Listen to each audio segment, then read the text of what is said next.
First and foremost, you're going to see some crazy angles in this video because I do not have a chair that matches the fact that my desk moves up and down. So like watch the whole way through and share it with people so I can reach 4,000 hours and then buy a desk chair. So I wasn't going to listen to this album because I quite frankly have no interest in keeping up with Taylor Swift's work anymore, to be honest with you. But then I remembered, hey, I'm a content creator with a commentary channel, so let's comment. Now, everybody calm down. Put the pitchforks away. Stop furiously typing your angry paragraphs. Do I like Taylor Swift as a person? No. Have I been listening to her for most of my life? Yes. If you expect me to be a blind hater who pretends she's never written a beautiful lyric in her life, this is not the place for you. But also, if you're a Swiftie who pretends everything she does is gold and has done no wrong ever in her life, this is also not the place for you.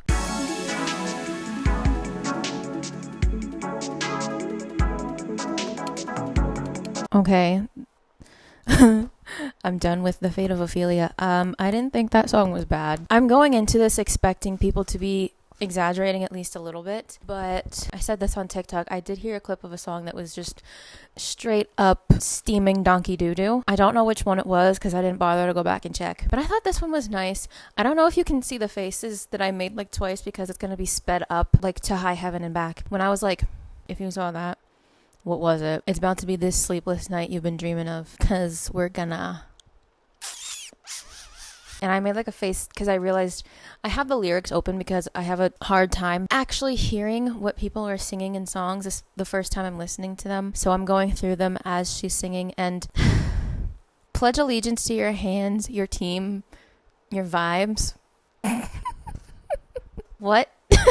So a big criticism, obviously, that people are giving is that she still writes songs like she's in high school. And it's true, but it's not nearly as frequent as people say it is. That's absolutely coming from people who only know her worst songs, like me, or the most like mainstream meaningless like Shake It Off. But she does have like quite literally like high school subject matter through a handful of songs I can think of off the top of my head, like Miss Americana. I think the lyrics in this one are gonna suffer more from like it sounds like a teenager wrote it, not necessarily that it is about high school. I don't know which one is worse. Because what do you mean you pledge allegiance to someone's vibes? Why are you talking like that? You are like 36. But overall, this fun. Huh? If you're one of my new subs watching this from my Alexa Nicotine video, I can barely speak English.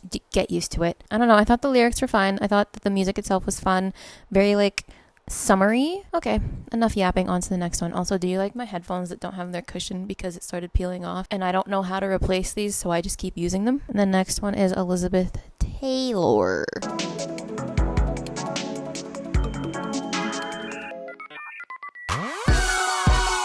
Yeah, I saw people picking this one apart. Oftentimes it doesn't feel so glamorous to be me. In our current political and economic climate, no one wants to hear about the person with $1 billion net worth going, oh, woe is me. It's not so glamorous being the richest pop star, the most famous person on the planet.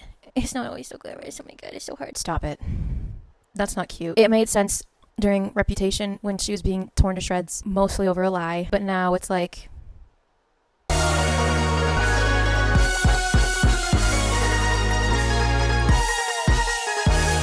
Okay, Elizabeth Taylor is more like what I thought this album was going to sound like than the first one. Underlying expensive vibes, like sounds old Hollywood. This song is saying something, I just don't know what it was. That's why I was Googling Elizabeth Taylor. I've heard the name, like I said, old Hollywood actress. I don't know her history, so I don't know exactly what she's saying here, but it sounds on the surface shallow, but something else is going on. I don't think necessarily something dark. I don't know Elizabeth Taylor's lore. Be my NY when Hollywood hates me. And like, babe, I would trade the Cartier for someone to trust. Just kidding. Yeah, on the surface, it sounds very shallow. This is a good time to say I am not a critic. I'm not very good with symbolism these days. Like, I'm listening as hard as I can, but there are pieces that I'm missing. I am just saying what I think about the songs and whether I like them or not. If you came here for like in-depth lyrical analysis and dissecting messages, oh boy, you came to the wrong bitch. And I just don't like rich people telling me how rich they are. It's not a bad song. It's just... It sounds like a rich woman wrote it.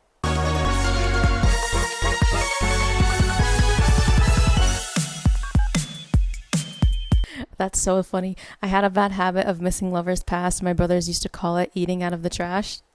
That's hilarious, actually.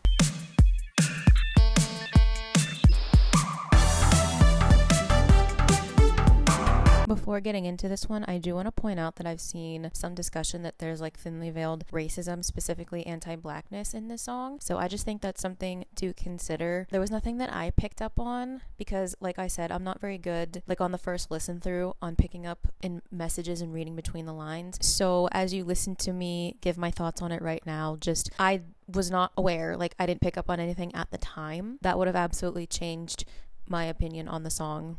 Obviously. Let me be clear, I was not laughing at the song. The song is very obviously, like it's not prose, it's in your face. Nothing lasts forever. This too shall pass. I get it. It beats you over the head. But a lot of the time when people make songs like this, they often use storm imagery, thunderstorm imagery, and I understand. Like, you just have to make it through the storm. Duh. I was laughing because I cannot hear any song with thunderstorm imagery without being like, oh my god, Thor Odinson mention. That's why I was laughing. I fucking love Thor. Like, I fucking love Thor. Go back and watch my Thor videos. That's my boy. This is him right here. That's Valkyrie. And I have a $400 Mjolnir that's originally like $900, but I got it on a deal. And the person on Etsy was very nice and kept me updated throughout the entire process of like putting it together and shipping it. And as a matter of fact, I'm going to shout out the store right now. Do you want to see it? This is supposed to be a Taylor Swift video, but do you want to see my Mjolnir? Ow. This is heavy. This is actually heavy. If you drop this on someone's foot, those bones are shattering. Like if I hold it down here, I cannot tilt it, it will fall. It's beautiful, I love it, and it sits right by my bed, and I am worthy. Go fuck yourself. Anyway, back to what the video is actually for. I thought this was a cute little song just about making it through, like, you know, life goes on.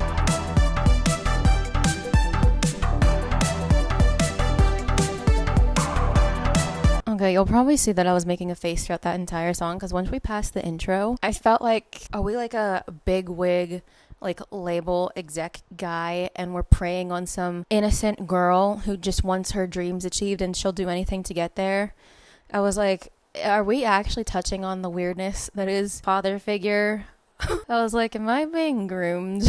I think the line, I can make deals with the devil because my dick's bigger, takes away from what could be. It's so unserious and it doesn't match the rest of the song. I understand what she's going for. Men in their measuring contests, yes. But it took me out. Whose portraits on the mantle who covered up your scandals? Mistake my kindness for weakness and find your card canceled. This absolutely sounds like a toxic dad who, if you don't behave and perform exactly the way he wants you to his definition of perfection, he's going to punish you. And if you dare try to challenge him, I don't know, something bad will happen. What is this actually about? Father figure interpolates. Bro, I was joking. George Michael's 1988 hit of the same name. Does it? I didn't hear it. Wait, was I right the first time? The song is about power dynamics and exploitation. I think I was right the first time. I mean, that was a good song. I liked that one.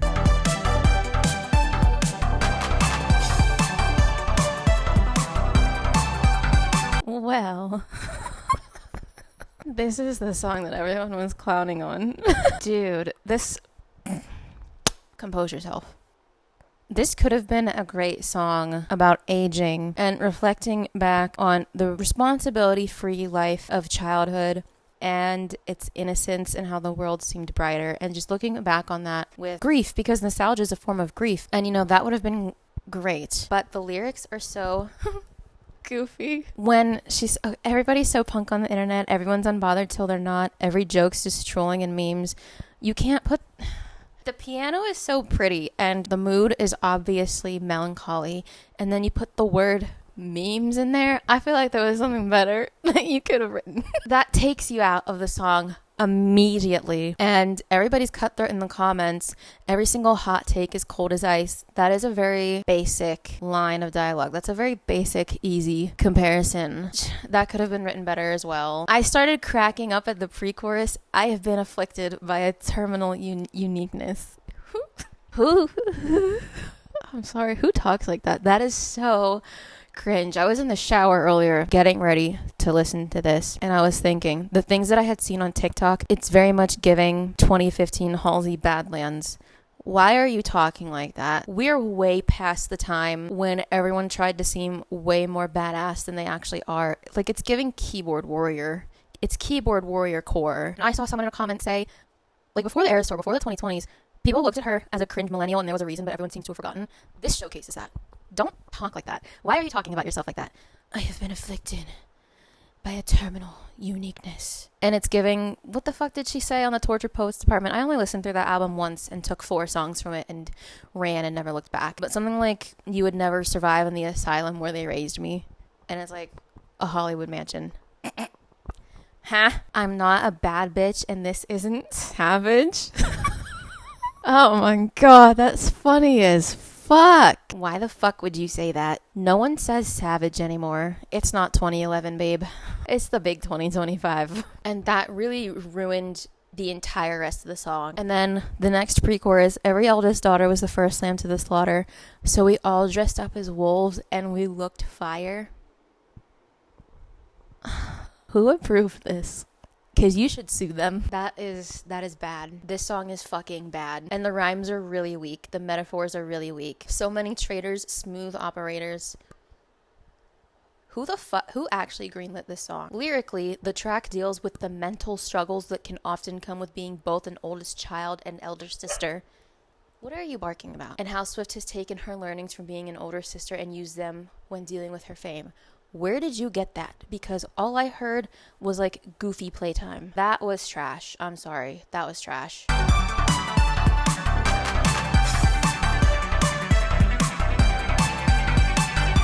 I was gonna clown on this song because literally, why are you in your 30s reminiscing about a crush that you had in school? But then it gets to the part where whoever she's talking about clearly died, and it kind of sounds like he killed himself. And then I don't think I should clown on it anymore. You know, this very well may be fictional, but she does mention like her lifelong friend Abigail, so I kind of feel like it's not fictional. Yeah, it sounds like she had this crush in school and she never pursued because she didn't want to ruin the friendship, and he was in a relationship. And then, you know, the years go by, she gets famous, they grow apart, and she calls. I was like, oh, I can't clown on this. This is actually personal and sad. I do understand being a fully grown adult years and years after it had passed and being like, I should have pursued this person. Like, even if you're completely over it, when someone dies, even if you haven't seen them in a long time, that's bound to bring up all of those past feelings. And now we're on to the alleged Charlie XCX diss track.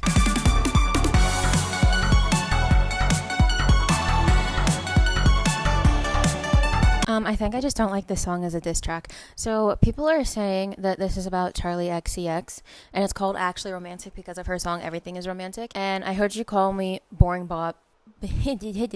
What just happened? I heard you call me boring Barbie when the cokes got you brave, and Charlie XCX, the Brat album, is all about doing coke. So people are like, it's really gross that you would use someone's drug addiction as a insult. And people are saying this is a direct response to Sympathy is a Knife, which is a fucking banger, by the way. I was listening to that shit on repeat on my way to work last year, and it seems like she's talking about more in this song than anything that's addressed in Sympathy is a Knife, but I haven't listened to it in a while. But Sympathy is a Knife is literally just about looking at someone that you feel like is so much better than you, has so much more than you, everyone likes, and it makes you feel insecure, and no matter what you do, you can never be like this person, which is not a dig. It's literally saying there's something in me that is not satisfied with myself, which I don't even know how that could be taken as a dig, which is why I'm saying that it cannot be that. There has to be something behind the scenes that we're missing, because if it is just a response to Sympathy is a Knife, it's absolutely fucking pathetic. And some people might be offended, but it's actually sweet. Girl, you just wrote an entire song about it. Being defensive and mean. psychology dictates that you are a little bit offended. I can't really see how this could be a response to sympathy is a knife, because it just doesn't make sense. Because where did you pull all of this? It's like if Charlie XCX was standing there and was like, I like pancakes, and Taylor Swift was like, oh, so you hate waffles and you think I should fucking myself? Huh? What? Do you know what I mean? I don't know what's going on. But yeah, I didn't like that. It felt like she was going for Love Yourself from like 10 years ago, Ed Sheeran and Justin Bieber, but it's not. I don't know. It didn't land, really. This is a skip.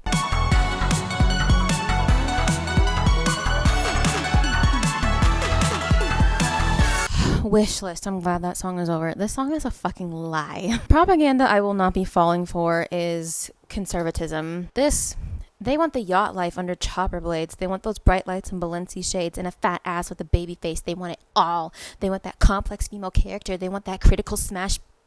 I can't fucking pronounce that. And an Oscar on their bathroom floor. They want it all. I just want you and a couple of kids and the white picket fence and people to leave us alone. And that would be enough and I would be satisfied and happy with my life. Please shut up and get out of my face. That is a bunch of bullshit. If you didn't want this extravagant life, if you didn't want all these materialistic things, if you didn't want award recognition, you would stop doing it. When famous people try to tell you that they just hate being famous so much, they just wish they could be normal, they're fucking lying to you. Do you ever wish you were not famous and could live an ordinary life? I'll be honest with you, no. They are fucking lying to you because they could just stop and let themselves fade into obscurity. But do they ever do that? No. They keep fighting to either get to the top or stay there. Taylor Swift is a prime example. Look up all that stuff about her being so threatened when another woman hits the #1 spot on the charts. She will release like a new variant of an album because she knows that her fans will eat it up and knock the other girl out of place. This song is a bunch of bullshit, and that's why I feel like it's conservative propaganda. And you're like, I'm not like the other girls. I just want to marry the perfect man and pop out all of his kids, his little mini-me's, and we'll just live in a sparkly white neighborhood. Yeah, I don't like how white feminist this is, and like shaming other women for wanting the materialistic things, even though she also does. Don't piss me off, Taylor Swift. The song actually annoyed me. It could have been cute if it was about something else entirely. This is what I hate when famous people do this shit. God, I wish I could just live a normal life. Then fucking do it. If you think these people don't have the money and the privilege and the power to live completely disconnected from the rest of us, you are wrong. Because like there are thousands of billionaires in the world and we don't know who most of them are. We have no idea who most of them are, and that's by design because they don't want us to know. It's possible. She just doesn't want to do it. So why are you trying to convince me that that's what you want? It's genuinely annoying me. Why? This song was stupid. Next.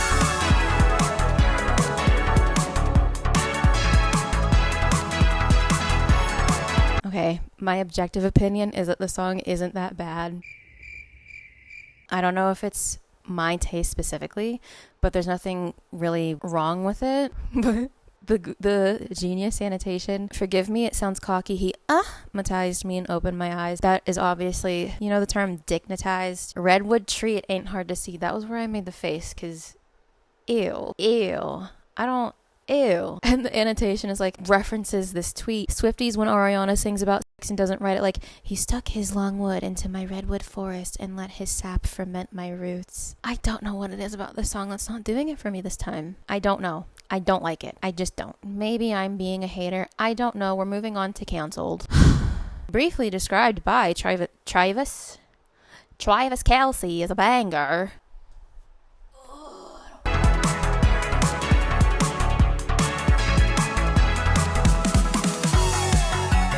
Canceled, I don't think could have been released at a worse time. Why is this the song that you would put out like in this political climate with everything going on in the world? And also, she says, like, quotes the rest of us, which she thinks we sound like. Tone deaf and hot, let's fucking off her. So you do hear the criticism and you just choose to ignore it.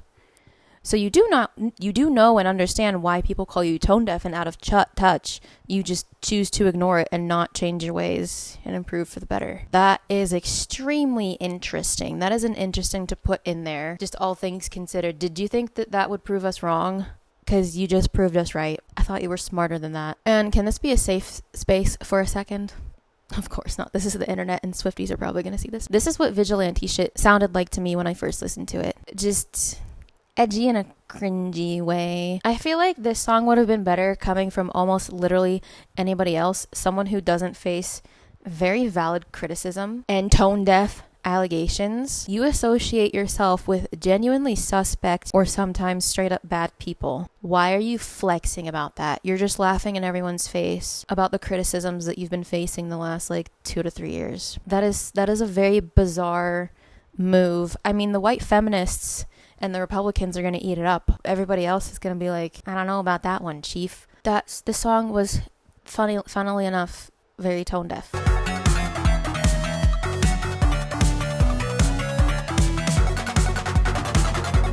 Okay, by Honey, I'm honestly kind of checked out of the album and I feel myself wanting to focus on something else. I don't really feel any way about this song, like one way or the other. I feel very neutral. It's a song and it's there. And I know that's a very boring, like, opinion to give, but it's not particularly special in a positive or negative light.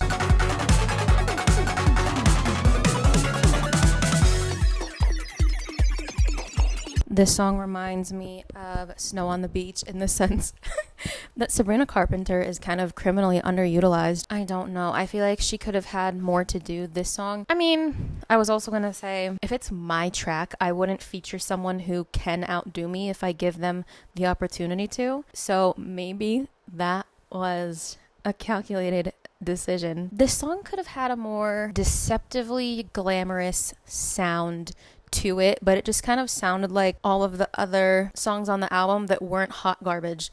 They all just they're very tame and they don't do too much. Like, they're not particularly special. So the way that the haters are reacting to the song, you would think the entire thing is a flaming hot pile of just straight ass. The entire thing isn't that bad, but I do think it's forgettable. The bad songs, they're the ones that will stick with you. They're the ones that you remember, and that is not how you want an album to go. It's mid. The album is mid.